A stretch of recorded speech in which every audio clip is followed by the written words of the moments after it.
E aí, galerinha, beleza, né? Vamos aqui para mais uma videoaula, certo? Proteínas, né? O pessoal aí do 9º ano, tá certo? Que tá vendo aí essa parte de bioquímica e também serve para a galera do 1º ano, né? O pessoal aí que tá vendo aí a parte da biologia referente à parte de bioquímica, né? A parte de química da célula e etc. Bom, e aí a gente vai falar sobre esse assunto, que seria, no caso, um assunto que a gente estava vendo agora em sala de aula, em algumas turmas minhas, de algumas escolas, tá bom? E eu achei necessário preparar essa aula aqui de proteínas aqui para as turminhas, ok? Bom, o que é uma proteína, né, Gleice? A gente fala muito, assim, em nutrientes, né? A gente sabe que existem nutrientes energéticos, que são, no caso, os carboidratos, os nutrientes que constituem a reserva de energia, que são os lipídios, né? Os nutrientes reguladores, que são os sais minerais e as vitaminas, e nós temos os nutrientes com função plástica, construtora, que são as proteínas, tá certo? Mas a proteína em si, né, ela é uma macromolécula. O que quer dizer a palavra macromolécula? Uma molécula grande. Então significa dizer que ela é formada pela união de várias outras moléculas pequenas, né? Isso, professor? Exatamente. Então proteínas são macromoléculas orgânicas, né, formadas pela união de várias moléculas menores, denominadas aminoácidos. Então, a menor parte de uma proteína, no caso, seria um aminoácido, né? O aminoácido, então, eu tenho que ter vários aminoácidos unidos para que eu possa ter, então, uma proteína. É isso, Luiz? Exatamente. E esses aminoácidos serão unidos, né, serão ligados uns aos outros por um tipo especial de ligação, que é chamada ligação peptídica, né? Aquela que une os aminoácidos para formar as proteínas. Vamos já falar aqui dessa ligação, tá?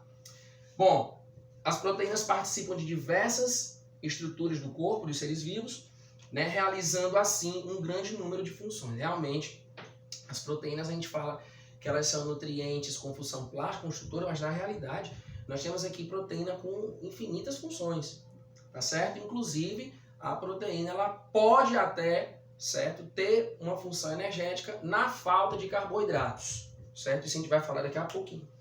Bom, podemos encontrar proteínas em diversos tipos de alimentos, né? Como carne, ovo, leite, queijo, soja, vegetais, etc.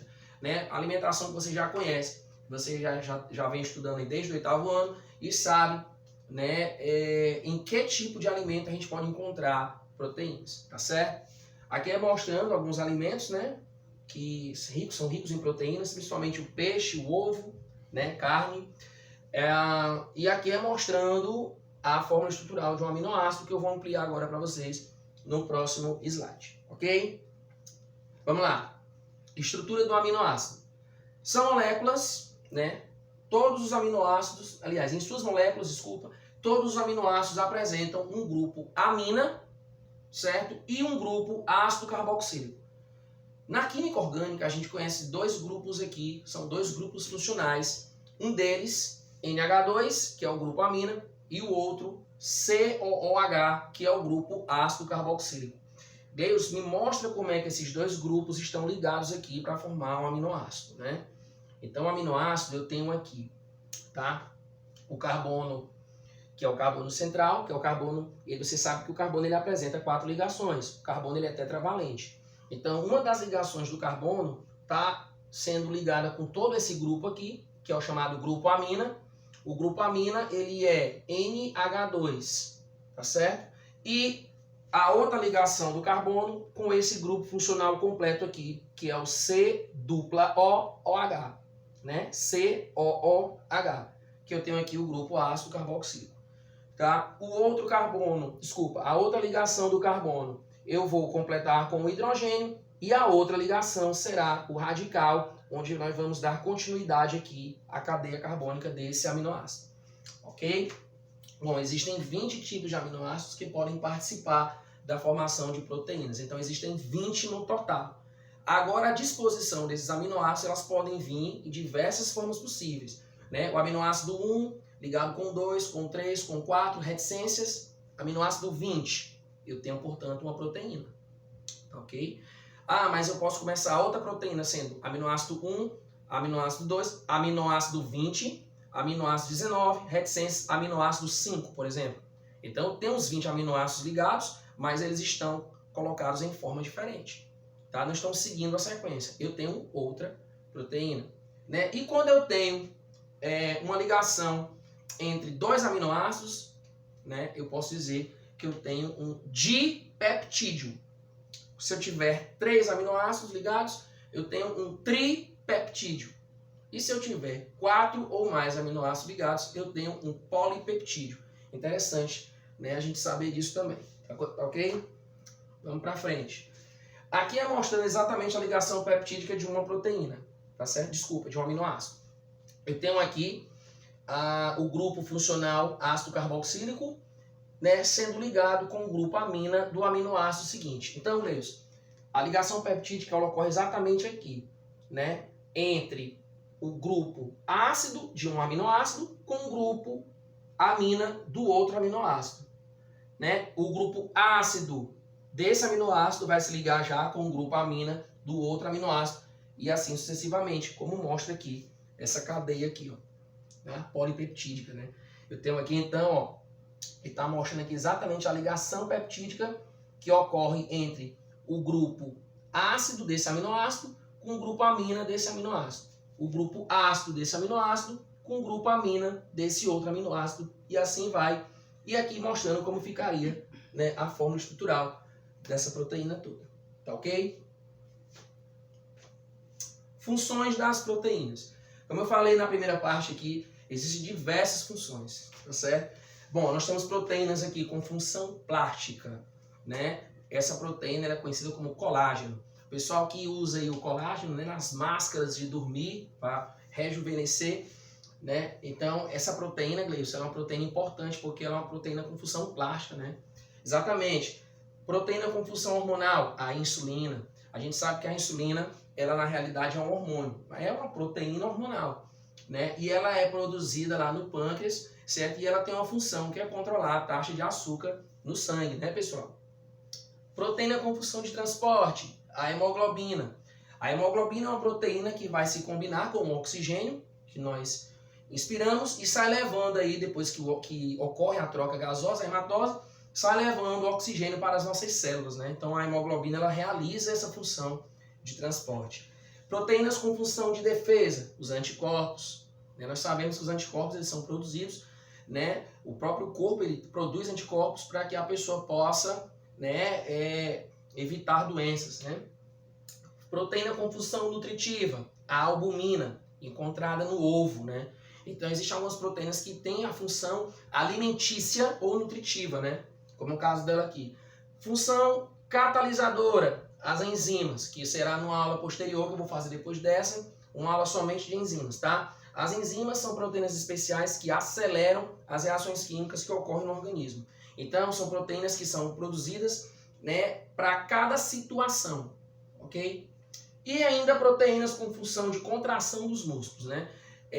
As células dos nossos músculos, elas apresentam proteínas que auxiliam na contração e no relaxamento. Então nós temos a actina e a miosina, que são proteínas que realizam essas funções. Tá bom? E, mais uma vez lembrando, a gente costuma falar que proteína não tem função energética, porque a gente sempre está lá com nutrientes energéticos na alimentação. Mas lembre-se, na carência de carboidratos, as proteínas podem exercer função energética. Tá certo? Bom, e aqui é mostrando, né, a insulina atuando aqui, né? E aqui a hemoglobina, como é que realmente é a proteína de hemoglobina, ó, quando ela se combina aqui, certo? Com o oxigênio, né? Já que as hemácias, elas transportam gases, tá bom? Bom, arquitetura das proteínas. As proteínas, elas têm formas imaginárias, a gente pode dizer assim, formas tridimensionais, né? Já que eu não consigo ver uma proteína, então a gente vai ter que imaginar essas formas aqui. Essas formas são de acordo com a ligação entre os aminoácidos. Então nós temos aqui forma primária, certo? Que ela é do tipo linear, certo? Ou seja, os aminoácidos são mantidos pelas ligações peptídicas comumente, certo? Forma secundária, ela apresenta uma estrutura helicoidal, como se fosse uma hélice, né? Então, a linear, por exemplo, os aminoácidos estão ligados aqui, ó, pelas ligações peptídicas, formando como se fosse uma linha. Certo? Na secundária, ela vai formar aqui, ó, aquela estrutura em forma de hélice, né? Semelhante aqui ao do DNA, parecido, né? A proteína com função quaternária, ela ocorre enovelamento da estrutura helicoidal. Então, a estrutura helicoidal ela vai ficar enovelada e vai formar uma proteína terciária. E, né, ocorrem proteínas também do tipo quaternárias.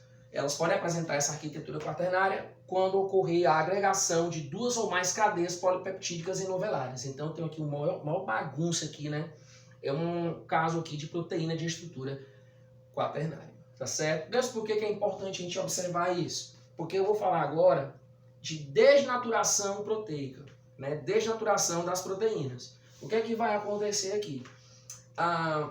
Digamos que, como é que eu faço para conseguir 100% do aproveitamento de proteínas de um alimento, né? Digamos, eu sei que o ovo, por exemplo, o ovo ele é rico em proteínas e eu quero saber como é que eu faço para aproveitar 100% da proteína encontrada no ovo. Eu teria que comer, que beber, né? Sei lá, o ovo cru, né? E aí a galera fica assim, poxa, eu vou ter que comer carne crua, vou ter que beber ovo cru. Exatamente. Porque nós sabemos que os alimentos, quando são crus, né, o grau proteico deles é bem mais elevado.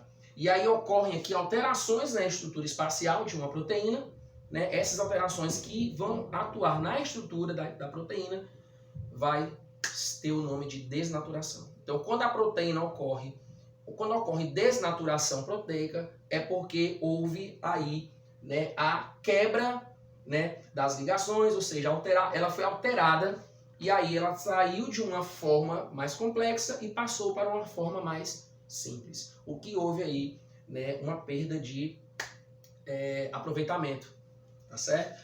Por exemplo, a temperatura, grau de acidez, concentração de sais, polaridade do meio podem afetar a estrutura espacial das proteínas, fazendo com que suas moléculas se desenrolem e modifiquem sua conformação original, né? Então, por exemplo, eu pego um ovo, né?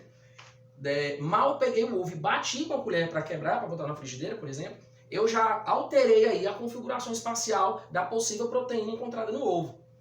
Quando eu coloquei, né, para cozir ou para fritar, o fator temperatura agitou as moléculas e, obviamente, ocorreu aí novamente uma outra, né, quebra aí na configuração espacial. E aí a gente aproveita, né, pouca quantidade de proteína dos alimentos. Beleza? Galera, valeu! Brigadão, hein?